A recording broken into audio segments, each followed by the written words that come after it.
The JMF Advisors Show is a podcast for business owners, C-suite executives, and entrepreneurs who are looking to build, grow, or even exit a business. We bring in some of our best financial advisors to interview experts on business best practices, hot topics, and sprinkle in some tax and accounting help. If you're a business owner, startup founder, CFO, or just starting your side hustle, this podcast is for you. Welcome again to the JMF Advisors Show. I'm Kim Smith, and I'm going to be your host today. As a reminder, I'm a co-tax chair of our tax department, and I'm also in charge of our state and local practice group. And we're real fortunate today to have a guest with us, one of my long-term friends. We've been friends forever, it almost seems like. We won't mention how long. Blake Madison. And Blake is a attorney at Rosen Harwood, and he specializes in business, corporate and commercial law, privacy and cybersecurity law, and then our topic of the day, state and local taxation, which we affectionately refer to as SALT. Yes. Hey, my mom wanted me to, I told her that we were doing a podcast together today, and she said, well, tell Blake I said hi. Don't think she meant on the podcast, but we'll give her a shout out anyway. Sure. Hi, Mom.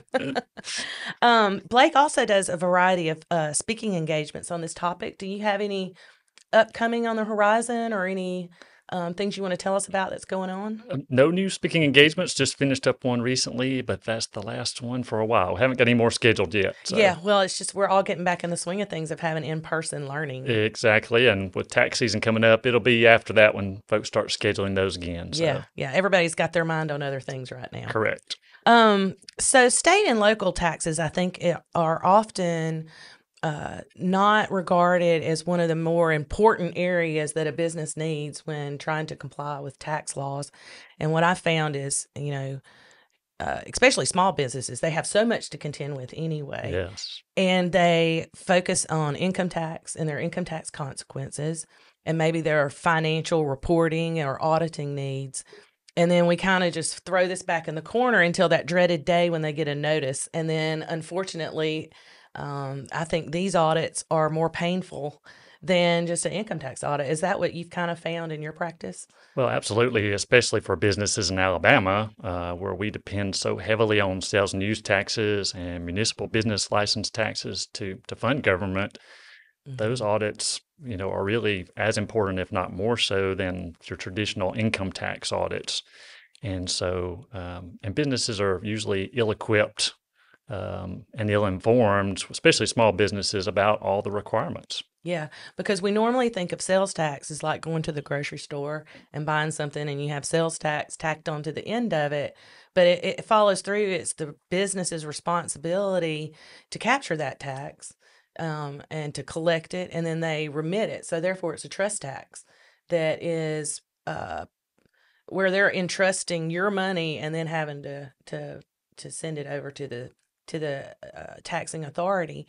So that trust tax is actually in higher regard than an income tax, right? That's very true. And, there are consequences. I think a lot of businesses don't realize that they need to not only collect and remit the tax, which is part of it, but that they have records that they have to keep up with that really impact them when it comes time to be audited. And can highly negatively impact them if they don't have those records. Alabama law, places that burden on the taxpayer, the business, to have those records. And if you don't, the consequences are usually not good. The government is not going to assume things in your favor, let's say. No, and we'll get into it later when we're talking about tax controversy work. And unfortunate for us, that's where we see that's where most of the time people bring us in. And what we try to focus on at JMF is when a new client comes in is making sure that those record keeping requirements and that we address any kind of sales or use tax obligations that they may have in the forefront. Because I think, proper planning leads to a better result than trying to recreate history. Well, absolutely. And, sales and use tax seems simple when you go in the grocery store or wherever, but it's actually quite complicated for a lot of our business clients where it's not just a direct retail type transaction. It's much more complicated. Yeah. I don't even answer a question without looking it up anymore. I've been Smart. bitten. So I thought what we do is we kind of, I'm going to assume if someone is listening to a SALT podcast that they probably have some kind of working knowledge of state and local taxes. So I kind of wanted to go over like the new developments, and you know, lucky for us, they're not that new, but just kind of go over an overview of things that have happened in the past couple of years that have impacted a larger number of businesses than I thought that they would. And I think the first one I think of that really hit the news and you heard it on a national scale was the Wayfair case. And we're not talking about how to shop. We're talking about an actual sales tax case involving Wayfair. Can you kind of give us the highlights and then we can kind of talk about how that impacts large and small businesses? Yeah, absolutely. You know, Wayfair case, really, if you want to, it really rocked the world, tax world anyway, business world.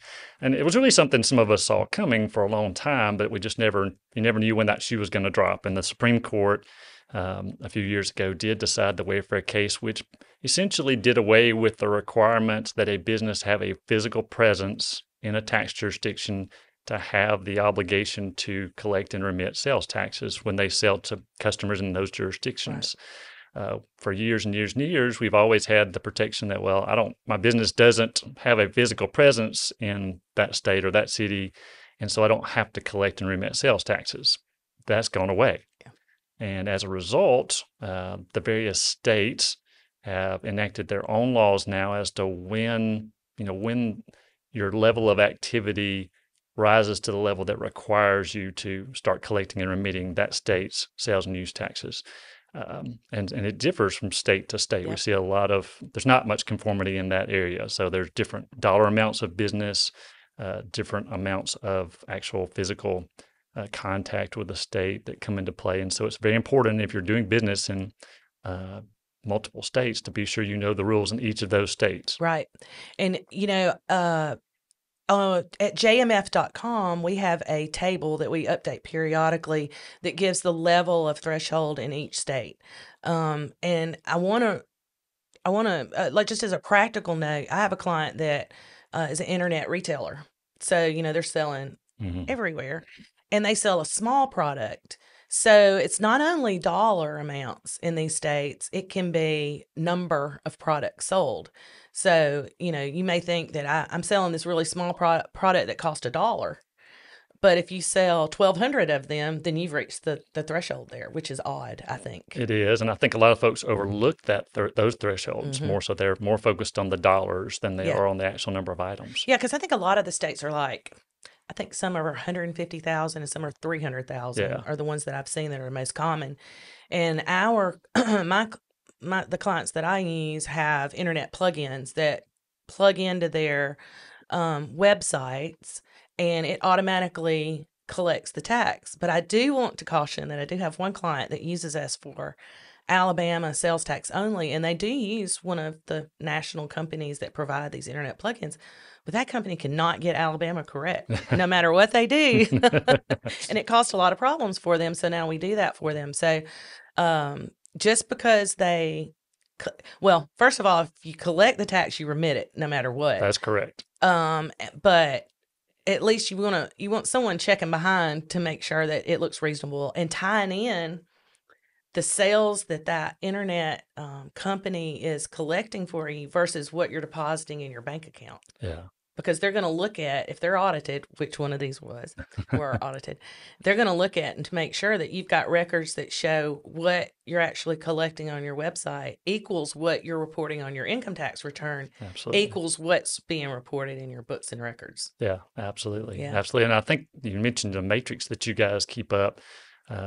It's a good resource for businesses to look at because even if you think these thresholds, they do change.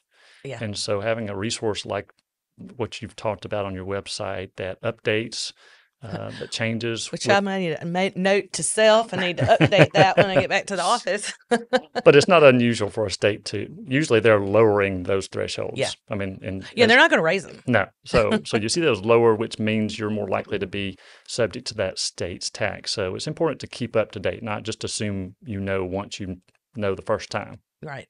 And then you have to kind of keep in mind, I know this is kind of jumping topic a little bit, but once you reach that state's sales tax threshold, there may be a distinct possibility that you've reached their income tax threshold, and those can be two totally separate tests. Absolutely. Absolutely. So, anyway, it And can then be you a get into mess. other different rules that apply with income tax and whether or not you're subject to income tax in Right. that state as well with Public Law 86272 and all that. So, Right, but I think you could probably expect at some point, or I feel like if you have a client who, or you're a taxpayer who meets the Wayfair sales tax threshold, that you could probably expect at some time you're going to receive a nexus questionnaire oh, yeah. from that state, Yeah. asking you about all your activities in that state. Yeah. And it's very important when you get those questionnaires to be very careful Mm-hmm. when you respond to those because they craft those in such a way to help you find nexus in that state. And Right. so it's very important that you frankly, you should work with your CPA or your tax advisor to check and make sure that you're answering it in the most favorable way to you. Yes, exactly. Especially when it comes to that dreaded question of how long have you been selling in this state, right? Absolutely. It seems like an innocent question, but It's not. it's not. No. Okay, so we can kind of move to income tax now. And in the past couple of years, several states have been enacting legislation where pass-through entities may pay the tax at the entity level, and then that allows them a benefit. You want to explain what this pass-through entity tax, or as we call it, PTE, does and how that helps taxpayers? Yeah, absolutely. This sort of, if you want to go back in time a little bit, we had federal legislation that was passed that put into place the so-called SALT cap of which only allowed you to deduct, I think, $10,000 annually of your state and local taxes on your federal income tax return. And for low tax states, that's usually not an issue for most taxpayers, but it was an issue and is an issue for higher tax states. So I've seen many states, not all, but many states pass these laws that allow for their state income tax to be paid at the entity level for what it would normally be a pass-through entity. They can make an election and they can pay the tax at the entity level, and then the individual owners at that point will be able to take a credit, or at least that's the way we do it in Alabama. It's done a little different in every state, but allow them to take a credit in Alabama that will essentially help you to be made whole on your federal income tax deduction.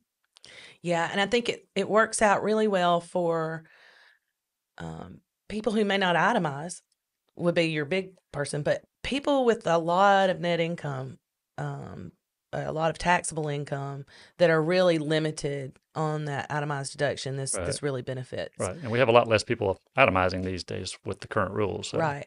And so most of these states require estimated tax payments, and Alabama did with their law, and kind of gave a little reprieve because last year was the first year that we were able to do it.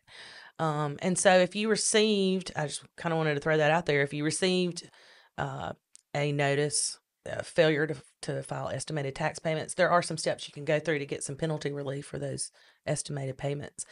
Do you think that this will continue? Do you think the trend, and this is personal opinion, do you think this trend will continue where more states will pass this type legislation? I would think so at this point. I think as long as that, especially as long as that SALT cap is in place on the federal level, you'll see that still continue. Yeah, and I don't foresee us having any federal legislation changes in the next year. No. So, I mean, it is something to take advantage of. And as you and I were talking earlier, once you make the election in Alabama, it's binding until you actually physically go in and unelect. So if there is any legislation that makes this not look as favorable, we'd need to make sure to let everyone know that they needed to consider whether or not they wanted to abort. That's right. Yeah. Well, and folks need to remember, in Alabama, you have to do this online. And it is an affirmative election that you have to do. It's, for calendar year taxpayers, you've got to do it by March 15, although we did have a little reprieve this last year because of the first year, but you won't have that going forward. And as Kim said, if you decide, you look at it each year and you decide this is probably not in our best interest, then you have to affirmatively go online and unelect, if you will, or deselect, whichever. Yeah. You have to get rid of it. That's right. Well, with COVID, and thank goodness we're almost out of that, I think, remote employees became a hot topic. Yes. And it seems like people are moving back to the office, but we still have, I know in our profession, especially, there are tons of there aren't enough accountants in the world right now. And so a lot of firms are recruiting. Something nobody ever said about lawyers, mind you. No, there's never. There's always enough lawyers. Too many lawyers. Too many of them, right? There's a lot of remote working. Like your boss or your company that you're working for may be in California, and you're sitting here in Alabama. So why don't you discuss some of the if you're an employer and you find yourself in that position where you're hiring people that aren't residing in the state where your business is located, what does that look like now? Yeah, we saw a trend, of people wanting to work more remotely even before COVID, but that just, that was like gas to a flame. It accelerated that so much, and it really was a necessity for some period of time there with all the shutdowns we had. And most states, departments of revenues or whatever, they put out rules and regulations that basically said, during the time of this federal emergency, we're not going to penalize you for remote employees. We're not going to require you to take that into account in whether or not you're withholding our state's income taxes or not. Most all of the states, including Alabama's, mentioned that as long as that was a temporary situation. Right. And, there's no hard and fast rules about what's temporary, what's permanent as far as this remote working. So now that we've come out of the pandemic, these emergency orders have gone away. It's important for businesses to pay attention when they do have remote workers that, you may have income tax withholding obligations in those states where they reside. And, remote workers are not going to go away because, as you say, with the shortages we have these days, and with the ability we do have to work online so much, or remotely online, that's going to continue on regardless of COVID or not. So businesses are going to be more aware of where their employees are working. There's going to be gray areas as to how much if it's temporary or not. There's a lot of things to look at there. So businesses don't need to assume now that COVID has passed that the temporary rules that sort of waived all those requirements are gone for good, because they're not. Yeah, because we have no idea what that temporary meant, really. No. I mean, I guess you could look to federal income tax law, kind of a year, or the intention to come back. But I don't know how you prove intention to come back if that person was hired remotely and has worked that way the entire time. Yeah, and like I said, with COVID passing now, and all emergency orders are essentially gone. You have to be very careful, I think. And I think it will be a point of emphasis on audit down the road in states. I don't know that we've seen that a lot yet. Yeah. But, down the road, I think there's going to be some serious opportunity for states especially states that have, that depend on income taxes more and employment taxes more to audit for those things. Yeah. Yeah. Well, I kind of wanted to move into a topic that no one likes to talk about. Except us. Except us. Yeah. And unfortunately that, the fees generated from that. But anyway, tax controversy work. And that's, it's sad when it happens. I think the sad part to me is when someone, assuming they're doing everything correctly. I hear that so many times from clients. I'm trying my best to do everything correctly, and I have this audit, and now I have this bill. And more often than not, we're brought in after they receive the bill. So let's kind of go back, and let's say you're a taxpayer and you receive a notice that you're being audited, and let's do sales tax first, because that's the hardest. Yeah. Let's get that out of the way. And so you receive a a notice that you're being audited for sales taxes, what would you advise someone to do once they receive the notice? Well, and I'd even go back further to start with. Okay. As businesses are getting started up, there's so much, like, as you said before, there's so much going on. They're trying to learn, how to run a business. It's really important to take just a little bit of time, invest a little bit of money to buy some time with Kim, or your CPA or your tax advisor, be it an attorney or whatever, and just kind of talk through your business, what you do, and make sure that you kind of have a good understanding of how you should be handling sales and use taxes. A lot of businesses don't even realize they have a use tax obligation That's right. I was about to say, why don't you tell us what use tax is? Use tax is essentially if your business buys a product that you are not selling to your customer, but you use in your business, then you actually, and if you don't remit sales tax when you buy it, then you owe a use tax on it in your business. So when you do get the audit notice, then, and you're going to, especially in Alabama, because, we've got the Department of Revenue, we have the local jurisdictions in Alabama, and, several other states have local jurisdictions as well, but you're going to get audited, and it's not personal, as some businesses seem to take it. It's not personal, but it is part of doing business in Alabama. So when you get that notice, first thing first, don't ignore it. Correct. Typically, they are going to have a specific list of documentation that they're going to want to review. They're going to have a date that they want to set up for their audit meeting, or deadline for you to submit that information, depending on how it's handled. And so it's important that when you get that notice, that you start dealing with it immediately. My recommendation is, when you get that notice, to contact your CPA or your tax attorney if you have one. Give them that notice and just talk through it and how you respond. I don't know about Kim, but I know for some of our clients, they don't really want the auditor in their business. Right. And so we'll offer, if you'll bring the records to our office, we'll work with the auditor here, and you don't have to deal with them directly, and they're not in your business. Yeah. Literally. Yes, because they want to come there. And I'm going to interrupt, sorry. That's fine. But let's say you own a convenience store or a restaurant, or, what have you. The auditor wants to come to your business and sit at your business and go through your records. If you do not have someone that's representing you, and you do not have somewhere else for them to work, like you own a chain of restaurants, you have an office building, you may work at your general office. Right. Barring that, they're going to sit at so a lot of people don't want them sitting there working at that location.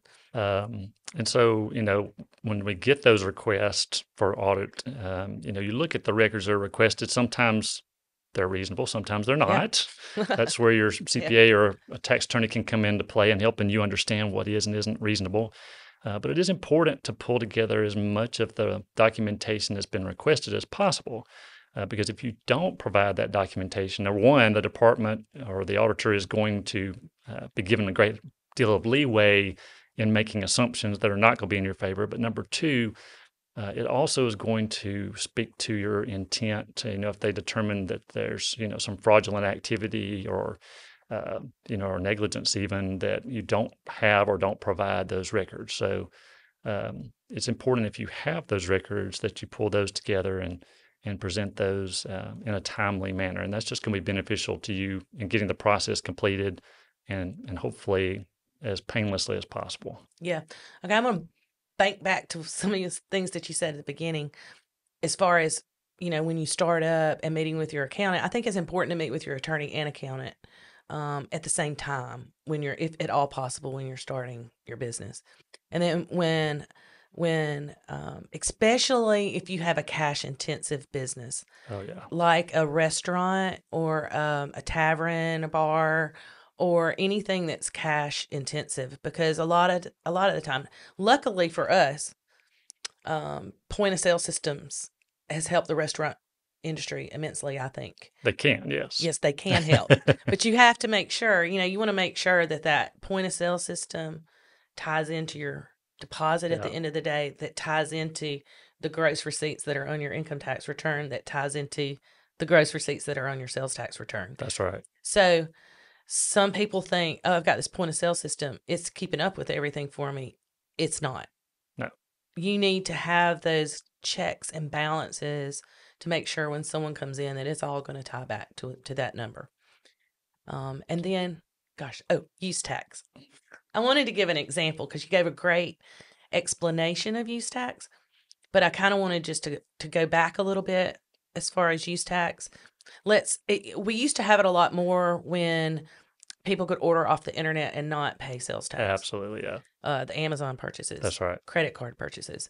And so just an example would be if I've got a manufacturing firm and I buy shop supplies like rags or cleaning detergents or gloves or safety supplies, those things, and you buy them and no tax are paid on them, then it's your responsibility as a business to pay tax on them. That's correct. Can you think of any other? That was the first one that came off the top of my head. I can't think of like the use tax killers, you know? That's the primary area where we see those kind of things pop up these days. Like you said before, when you were able to buy on the internet and no tax was collected, we saw it in a lot of other different aspects of your business. But nowadays, most of those transactions involve sales tax. So you're only talking about those where you may be buying products that you're going to use in your business, but you're not selling.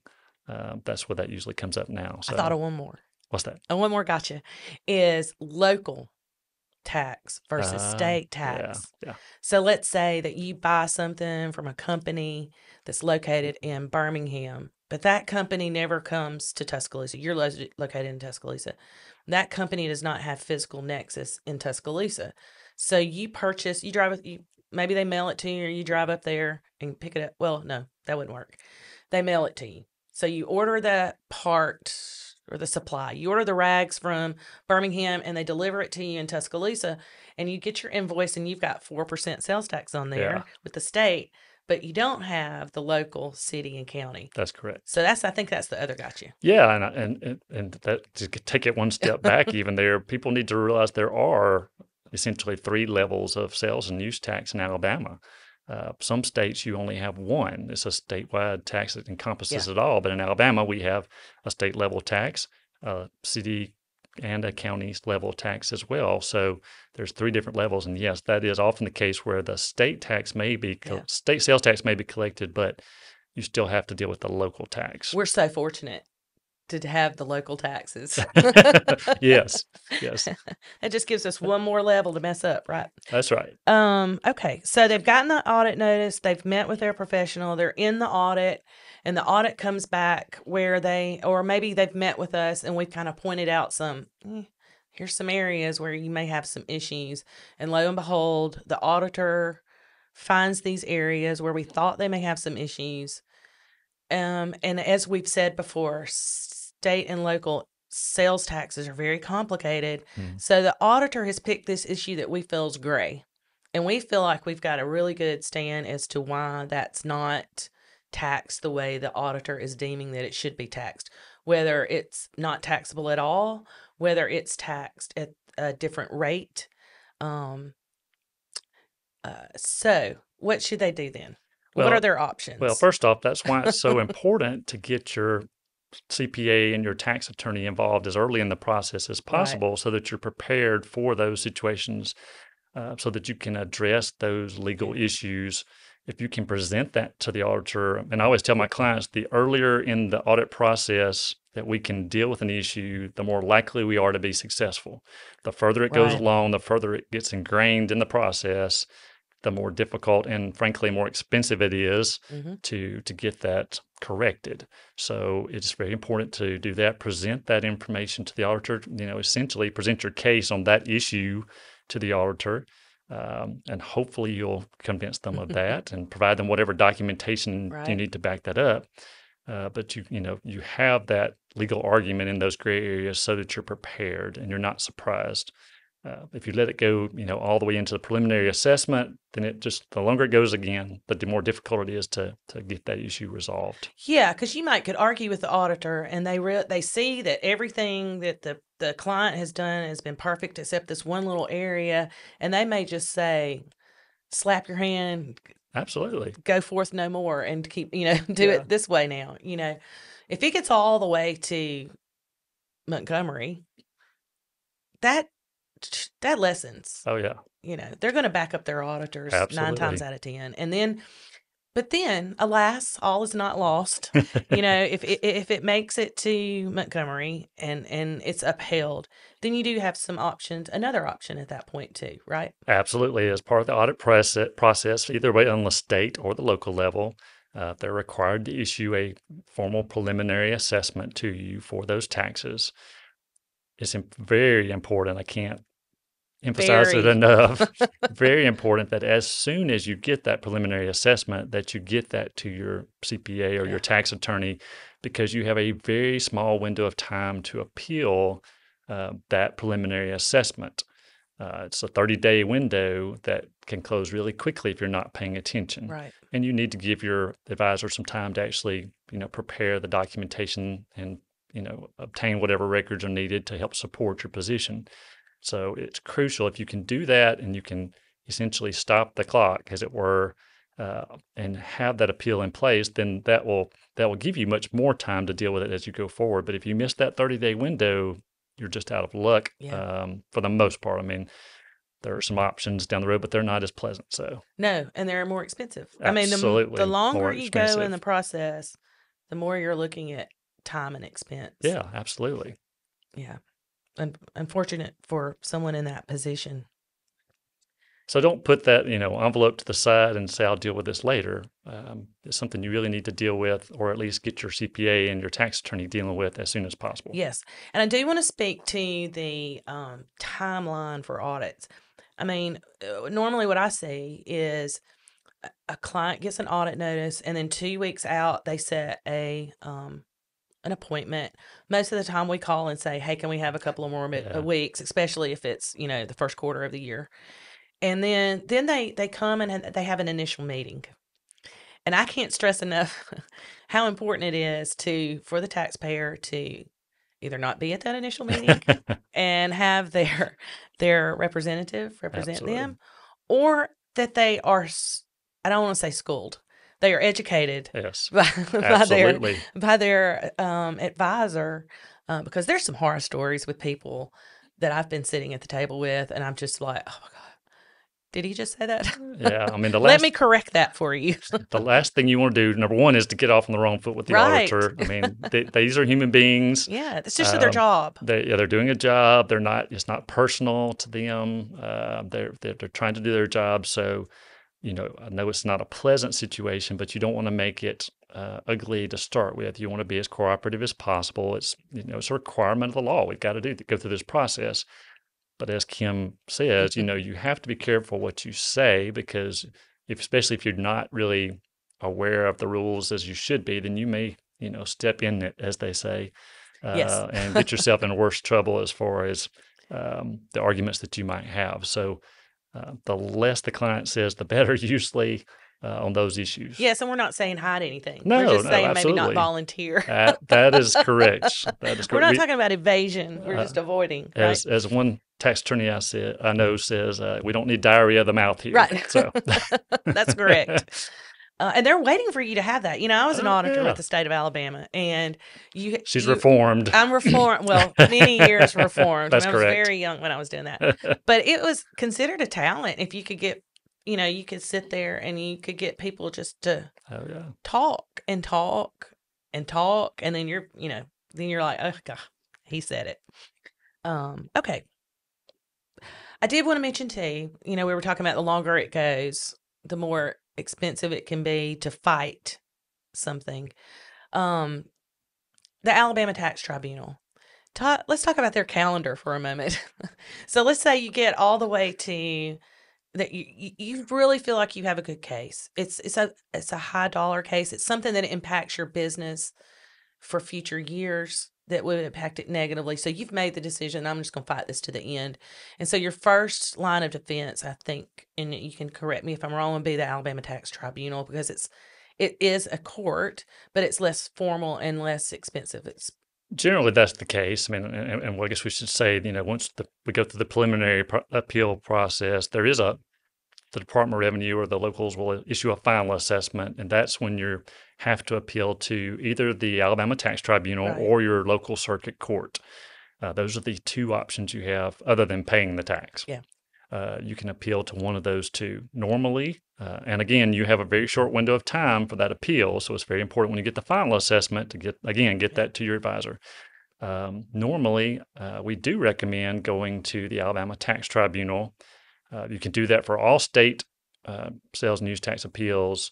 You can do it for the majority of local sales and use tax appeals. There are, I think, 15 or so cities and counties that have opted out of the Alabama Tax Tribunal process, unfortunately. Yeah. And so they have little different procedures that we go through there. But for the most part, we can appeal to the Alabama Tax Tribunal. As Kim said, it is less expensive because it's a much less formal process. It's not inexpensive, mind you, but No. it is less expensive. And so if you have a strong enough case, you certainly want to get that appeal in there to the tax tribunal.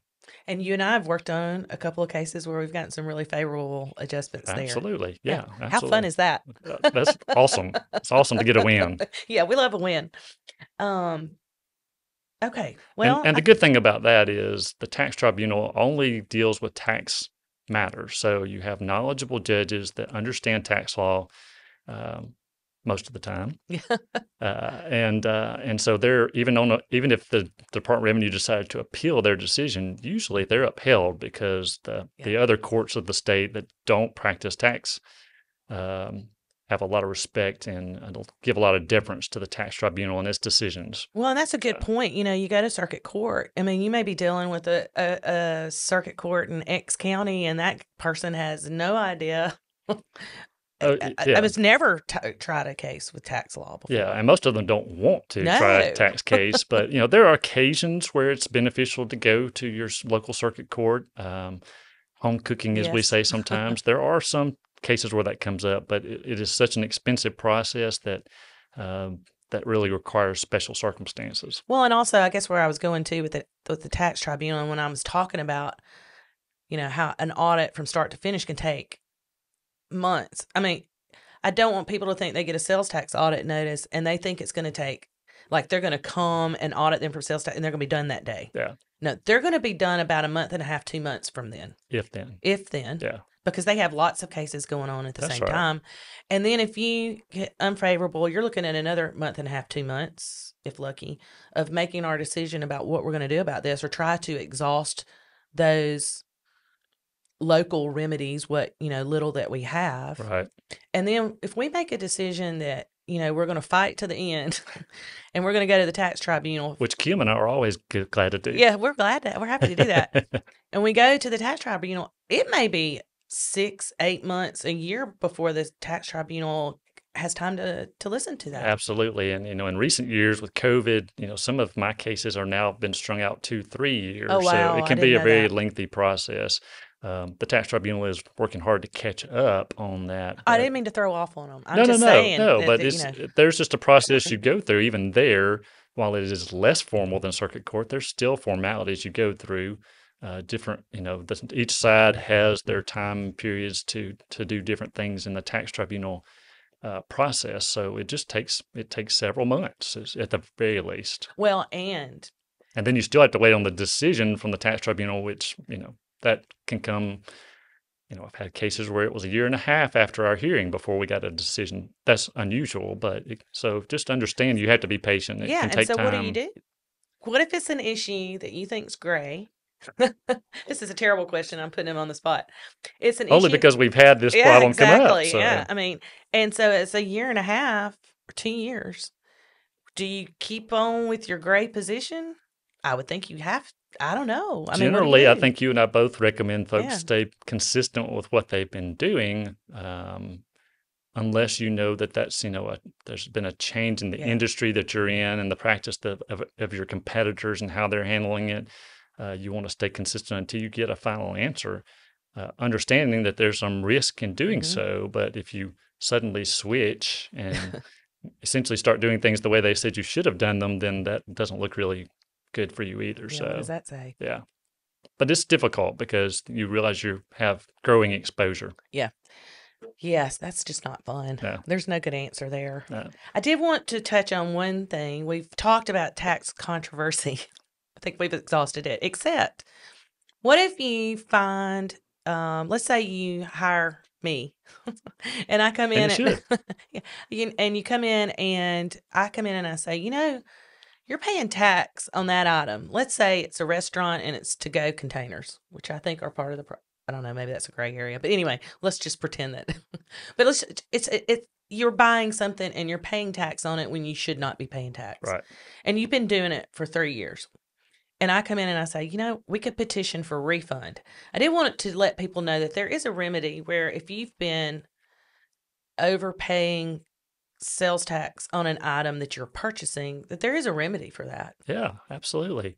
And that's another good reason to have your CPA or tax attorney in and get to know your business, because they may have suggestions like that for you of areas where you can stop paying tax, or in this case, as Kim's mentioning, get refund of taxes that you have paid inappropriately or in error, I should say. But again, timeliness is important here because we have what are called statute of limitations. So you have a window of time in which to claim that refund or you'd lose it. So again, it's important to be very timely with that. Once you discover those opportunities to file a refund claim, to do so as quickly as possible. Yep. Okay, well, I think we've exhausted tax controversy, but I have one last topic that I wanted to talk about today, and then you can talk about anything you want to too. We can wrap it up with that. But we'll be here a while then. Oh my gosh, we're nerds. We could talk tax forever. I wanted to talk about municipal taxes. We've touched on the local, state, and the local state and city tax. I mean, the local city and county taxes, sales tax and use tax. But I wanted to talk about business licenses because that's been a pretty hot topic in the city of Tuscaloosa for the past couple of years. Yeah. Because they have, I don't think it's a secret, but I think they have better, they've had a better ability to get information from third parties or from automated systems that allows them to cross-check to see if you're doing this, then you should have a business license and you don't. So here's your notice and here's your tax. Yeah. So maybe kind of explain who should have a business license, where you should be licensed, and touch on that city of Tuscaloosa worldwide gross receipts issue. All the fun stuff. Oh, well, how long do we have for this? And Kim's makes a good point. Not only in the city of Tuscaloosa, but, throughout Alabama, we've seen an increase in efforts to collect municipal business licenses. Again, remember, cities and counties and Alabama have very limited resources for obtaining tax revenues. Sales and use tax and municipal business licenses are the two big sources they have for revenue. And certainly in Tuscaloosa, we've seen an emphasis on that in recent years. We've had, both Kim and I have had clients that have been audited that have never, ever had issues or questions about, A, should they have a license, and B, how that would be calculated. So it's been a growing area of audit focus for a lot of municipalities, including Tuscaloosa. Yeah. And one of the the issues that people have is they don't realize that they need a municipal business license in a city other than where their business may be located. Right. And so you can really end up with some significant liabilities sometimes if you do enough business in other municipalities in Alabama, even though you don't actually have a store there or a location there. But if you're doing enough business in those jurisdictions, you probably need to get a municipal business license there of some sort. Yeah, we had a client that performed a service for a certain industry. And so they were going to almost every single county in Alabama performing the service, pretty large. And they had one business license. Yeah, yikes. And so they were audited. And I want to say it was a sales tax audit. And when they do the sales tax audit, they do your municipal Typically, business yes. license Yeah. check. and it was hefty. I mean, it was bad, I you know, bet. because they thought if they just, and we can talk about this too. You know, I just went there once. Yeah. Well, there's still a licensing requirement. It might be the minimal, right? I mean, Yeah, I think there's still some arguments in that area, okay, but yes, you know, you need to look at it very closely. If you, I mean, even with one contact, and it may be the minimal tax, it may be that you only needed a delivery license, depending right. on That's yeah, what the business is. So yeah. And then they're due. Typically, the city of Tuscaloosa is due in February, I believe, correct, and February 15. Yeah, Northport's is the due in deadline. I mean, they're I guess technically due January 1st, but right. nobody worries about that until the absolute deadline is February 15th for most jurisdictions in Alabama. There are some municipalities that have elected to stay with the February 1st deadline, I Okay. think, but they're those are few and far between, but there are a few of them out there. So don't get caught by surprise in those jurisdictions. Yeah, and here's what I often hear. So my office is located my home office is in the city of Tuscaloosa, and I'm just gonna include my Tuscaloosa gross receipts in Yeah. my business license, right? No. It sounds great in concept, and logically that would be true. Yeah. But as I remind clients often, tax law is not logical always. And unfortunately, or fortunately for Tuscaloosa and other jurisdictions in Alabama, the law says that they have the ability to impose their business license on essentially worldwide gross receipts with certain limitations. And one of those is if you have a branch office or a store located in those other jurisdictions where you're obtaining a municipal business license, then you can carve out some of those gross receipts. But Yeah. otherwise, they have a pretty broad path to pull in gross receipts from at least within Alabama, let's Yeah. just say. Yeah. Outside the Yeah. state, then there's some arguments to be had. So. Right. Right. And so in a sense, people feel that they're being taxed Yeah, twice, and they you can are. be. You Yeah. can absolutely can be. Yeah. Yeah. But that is the way that the law is written in Alabama, and people need to understand. I think a lot of people think that double taxation is not allowed, and that's absolutely It happens all the time. while that's not the ideal situation, it's absolutely not. It's not barred by law. You can be double taxed. No, and it's not our fault. No, it's not. No. Okay, one last thing on licenses. So I own a commercial building and I rent it out. That's not a business, that's rental. I don't know anything, right? Wrong answer. And I do think a lot of people have been caught by surprise at that they don't really think about that as a business. But if you look at how business is defined in the statutes, it's very broad. Yeah. And basically pulls in any means by which you are obtaining income like that. So So Tuscaloosa has a rental license tax on commercial rentals. correct. And there are some exceptions. Right. And then Northport does commercial rentals. Does Northport Correct. tax? I think so. Yeah. I think so. They don't have some of the exceptions that are in the Right. Tuscaloosa. What about Ordinance. residential rentals? You know, a lot of people in this town own condominiums or something for students. I don't think there's a residential No, rental we do license. not currently have one of those. Okay, that's what I That's thought. correct. And remember, we were on that chamber committee, who was helping work out that. I shouldn't have mentioned that because that's been around a long time. That Okay, has we'll been a skip long that. time ago. Yeah. Are there any few little, just as a wrap up, any few little new items for 2023 that we need to be on the lookout for? State income sales worth mentioning right now? We had several pieces of tax legislation passed by the Alabama legislature in the general session earlier this year. Most of those are very beneficial to small businesses.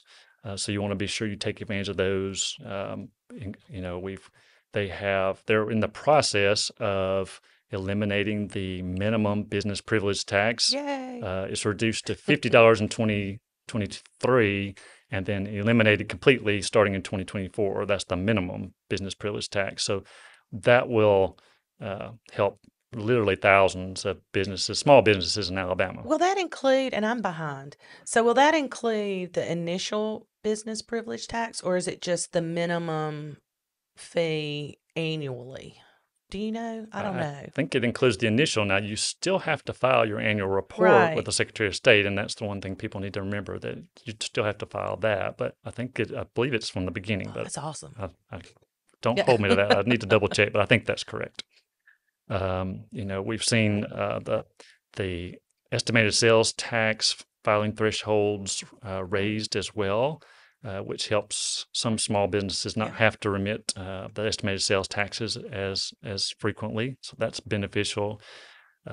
We also had an legislation passed that exempts up to $40,000 of market value from state business privilege, business personal property tax. That's what I'm Okay, trying there to we say. go. Yeah, the long lost tax, I call Yeah, it, the personal property tax. personal property tax, and your local jurisdictions have the option to also exempt that. I don't know that I've seen any do that, and I would not expect them to, I don't think so. frankly. Mm-mm. But we do have that as well. So several of those smaller pieces of legislation that passed that are going to be beneficial to small businesses, particularly starting in 2023 and going forward. The legislature will not start meeting again, I think, until March of this next year because of the election cycle. We have a later start date in 2023. But there are several tax items that we would expect to be on the legislative agenda, to be on the watch for. There's a lot of discussion about one-time tax rebates to Alabama citizens because the state has taken in a lot of money over the last few years due to the federal money that's come in through the COVID relief funds and the tax collections as well. I think are up 15%, something like that. I saw that the other day. Mm-hmm. So I would be shocked if you don't see some type of state tax rebate. There'll be a one-time thing coming up in 2023. We always have gambling legislation of some sort come up in Alabama, and you say, well, why does that matter? Because essentially most people are treating gambling legislation as a tax matter because they see that instead of raising taxes, they can just have gambling, and that's going to offset taxes. And so it does have an impact on taxes. If we ever have any kind of gambling legislation passed, it's a perennial issue in Alabama, one of which who knows if we'll ever resolve. But at this point, you will expect to see that again come up next year. There's also a proposal to exempt leases of tangible personal property that when it's leased to a nonprofit corporation from the lease tax, which makes good sense. Currently, nonprofits still have to pay that lease tax, even though a lot of people think that they should be exempt. And I will say that's a caution for all of our businesses out there. There's this assumption out there, especially small businesses, that if an organization is a nonprofit, or even if they're federally tax exempt for income tax purposes, there's this assumption that they are exempt from Alabama sales and use taxes. They are not. And generally, they are not. They are not. The general rule, you should assume that they are not. And if they are, they will have a tax exemption certificate. And you have to have a copy of that on file, or you should have a copy of that on file. And if you have that copy on file, then you're protected.